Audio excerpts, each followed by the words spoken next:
What's up everyone, welcome to this video.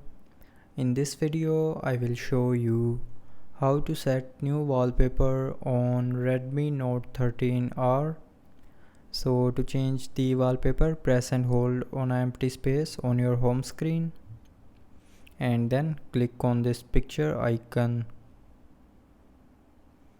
Now here click on my account and then click on wallpapers. Now here it will show you the wallpapers that you can use. So just simply tap on a wallpaper and then click on apply.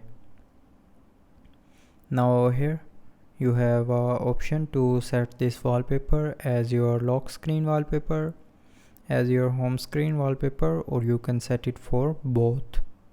So select the option and after that the wallpaper will be applied.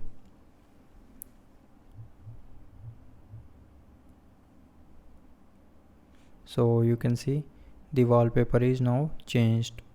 So that's how you can set new wallpaper on Redmi Note 13R.